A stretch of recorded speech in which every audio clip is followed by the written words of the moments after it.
Fala galera, tudo na paz? Jorge Fernandes aqui pra vocês, ou Jorgito se você veio da Twitch. Vídeo de hoje eu vou trazer pra vocês a trajetória completa da seleção brasileira, desde a primeira participação nas Olimpíadas até a conquista do ouro olímpico em 2016 com Neymar e companhia. Tá preparado? Bora pro vídeo. Hoje é dia de Olimpíadas, hein?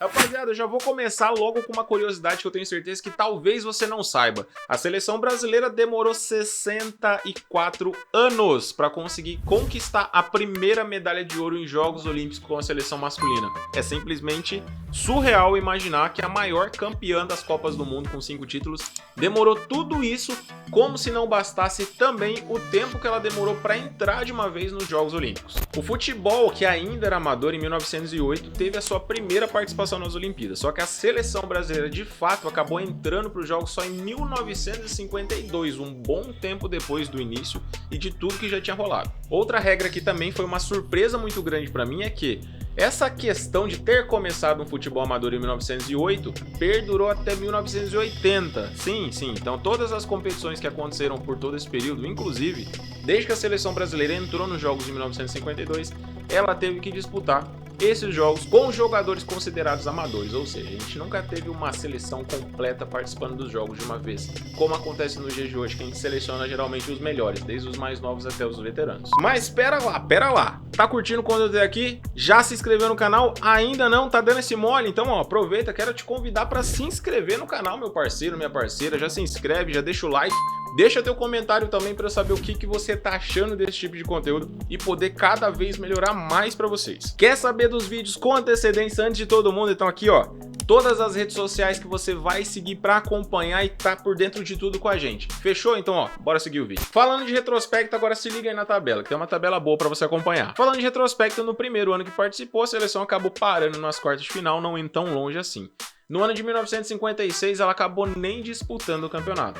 Nos anos de 1960, 1964, 1968 e 1972, ela foi eliminada ainda na campanha de fase de grupos. Em 1976, disputou e ficou em quarto lugar na disputa de terceiro lugar que participou. E no ano de 1980, o último ano de seleção amadora, o Brasil nem disputou a competição.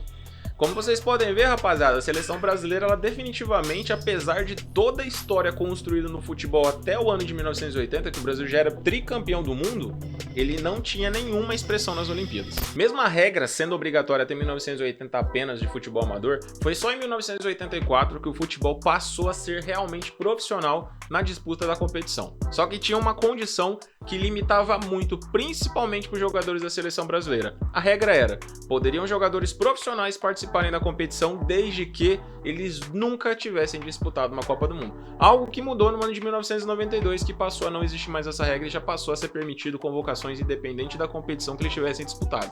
Então, podemos dizer que melhorou muita coisa, então acabou ficando um pouco mais maleável as condições. Essa regra de geral poder participar da Copa do Mundo, que começou em 1992, ela tinha apenas um pretexto.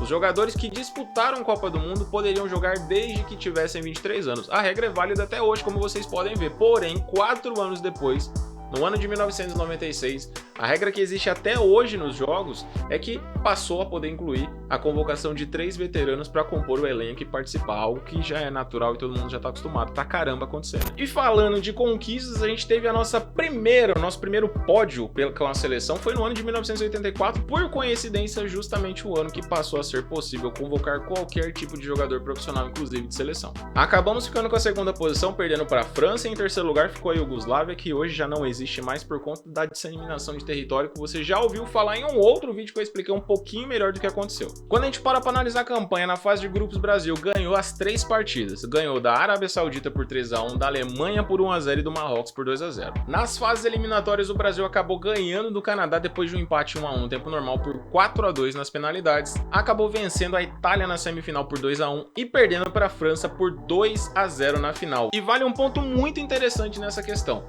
No ano de 1984, o time base que formou a seleção brasileira foi o time do Internacional de Porto Alegre, inclusive o Internacional que tinha o Dunga jogando por ele e fez parte desse elenco dessa competição. No ano de 1988, já com caras mais conhecidas e familiares para muitos de vocês, como Tafarel, Romário e Bebeto, a seleção brasileira também repetiu o mesmo resultado das Olimpíadas passadas, ficando na segunda posição, depois de ter feito uma grande campanha até a chegada da final, perdendo para a União Soviética, que hoje já foi disseminada e foi dividida em vários territórios, como o caso da Rússia, que é o país principal e mais conhecido. Agora, quando a gente para falar, rapaziada, do ano de 1996, a gente tá falando de um time que era considerado o time dos sonhos da seleção brasileira e talvez um dos mais cotados para de fato ter trazido o primeiro ouro olímpico para o Brasil. Chamada de Dream Team, o time contava com 2 campeões mundiais do ano de 94, que era o Ronaldo Fenômeno e Bebeto, e contava também com Roberto Carlos e Rivaldo, que vinham em grande fase pelo Palmeiras, mas acabaram ficando apenas com o bronze. Nesse ano, o campeão foi a Nigéria, que foi a responsável por acabar com o sonho da conquista do ouro olímpico para o Brasil, que venceu o Brasil por 4-3 e deixou a Argentina na segunda colocação com a prata. Avançando um pouquinho mais, no ano de 2000, em Sydney, veio mais uma eliminação precoce nas quartas de final.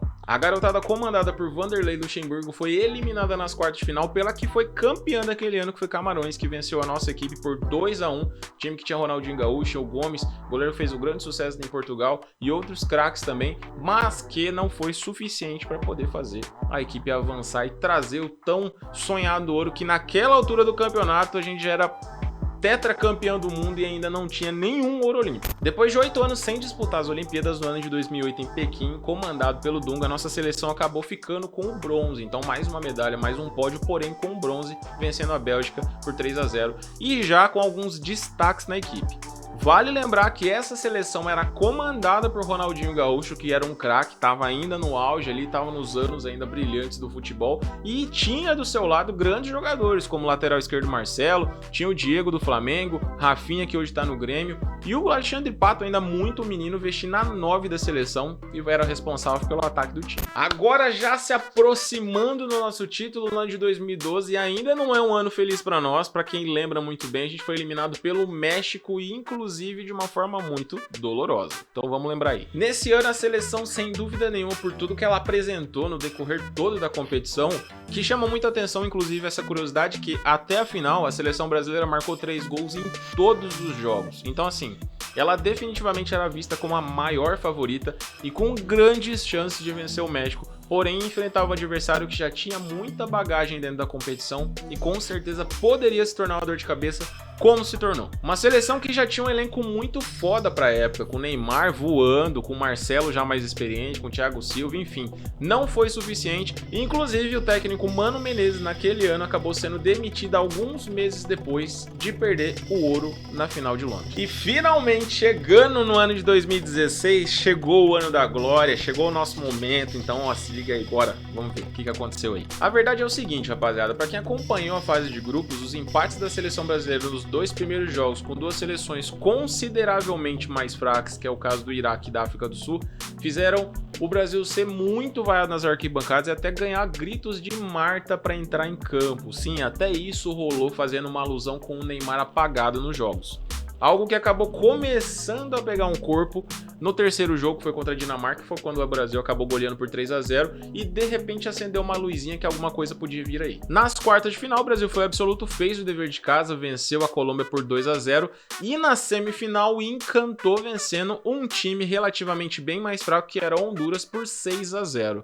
E olha como o destino é traiçoeiro, né, rapaziada? O destino é simplesmente um absurdo. E não tinha ano melhor e nem momento, nem lugar melhor para o Brasil ser campeão do que em casa, 2 anos depois do desastre do 7-1 para a Alemanha. E vencendo quem? A Alemanha, olha aí. Uma partida que foi disputada até o final com muita garra por uma seleção definitivamente muito forte. O Brasil acabou arrancando o empate no tempo normal da seleção alemã por 1-1, levando as cobranças aos pênaltis. E nas penalidades, deu Brasil. O último pênalti, o pênalti do 5-4, foi batido por Neymar, que com certeza eu queria colocar aqui pra vocês, mas não dá pra colocar por direitos autorais, enfim.